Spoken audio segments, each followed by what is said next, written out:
Albert Einstein is often quoted as calling compound interest the eighth wonder of the world. Whether he actually said that is debated, but the idea behind the quote is not. Compound interest is one of the most powerful concepts in personal finance, and it works equally well for you or against you depending on whether you are saving or in debt. Today we are breaking down exactly what compound interest is, how it works with real numbers, and why the single most discussed factor in how much it benefits someone is simply how early they start.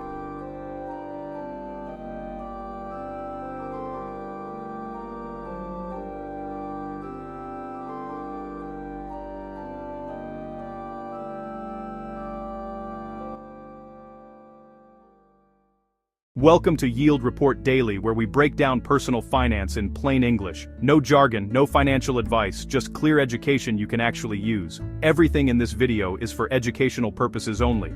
We are not financial advisors, and nothing here is a recommendation to take any action with your money. Now, compound interest. One of the most important concepts in all of personal finance education. Let us go through it properly.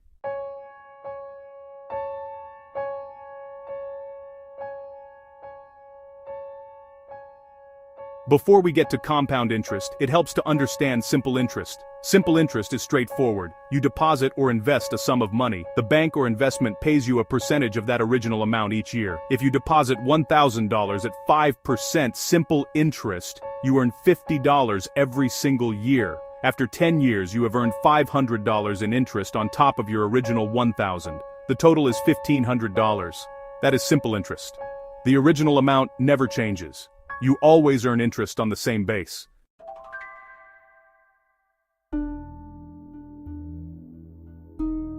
Compound interest works differently. Instead of earning interest only on your original deposit, you earn interest on your original deposit, plus all the interest you have already accumulated. So in year one, you deposit $1,000 at 5%.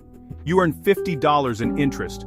Now your total is $1,050. In year two, you earn 5%, not on $1,000, but on $1,050. That gives you $52.50. Now your total is $1,102.50. In year three, you earn interest on that higher amount, and so on. Each year the base amount grows, which means the interest earned each year grows too. This is the compounding effect. The growth builds on itself. Over short time periods, the difference between simple and compound interest is small. Over long time periods, it becomes enormous.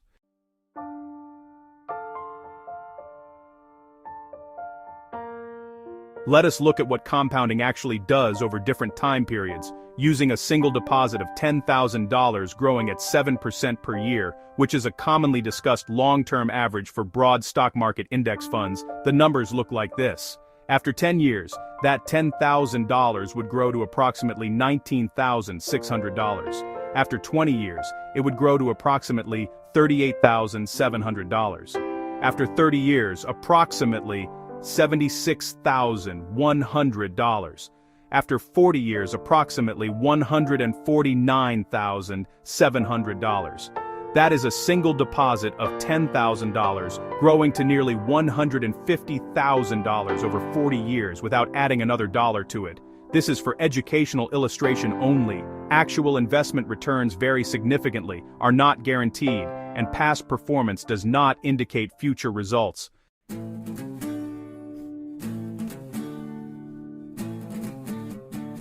The most discussed aspect of compound interest in personal finance education is the impact of starting early. Here is an illustration that comes up frequently. Person A starts investing at age 25 and contributes $200 per month until age 65. 40 years of contributions. Person B waits until age 35 and contributes $200 per month until age 65. 30 years of contributions. Person B contributes for 10 fewer years but also starts 10 years later. Assuming the same 7% average annual growth, Person A ends up with a significantly larger amount than Person B, despite contributing only 10 more years. The difference is not just the extra 10 years of contributions. It is that Person A's earlier contributions had an extra 10 years of compounding on top of them. Each year of delay at the start of an investing journey has a compounding cost that multiplies over time. This is the core reason early action is discussed so consistently in personal finance education.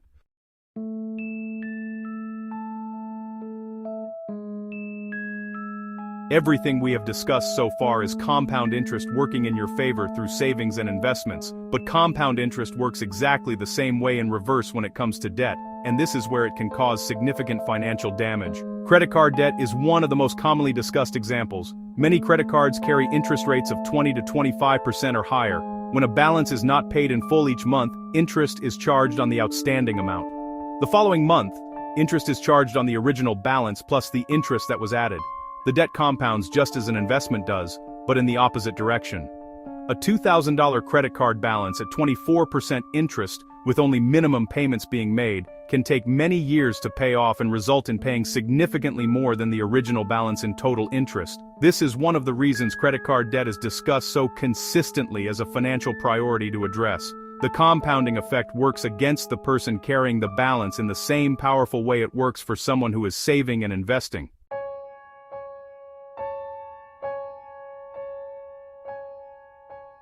The most widely discussed ways to benefit from compound interest follow a few consistent principles. Starting as early as possible is the most frequently mentioned factor, for the reasons covered earlier in this video. Reinvesting returns rather than withdrawing them keeps the compounding base growing. In an index fund or high-yield savings account, interest and dividends are often reinvested automatically. Consistency of contributions is also widely discussed as important. Regular contributions, even small ones, add to the compounding base over time.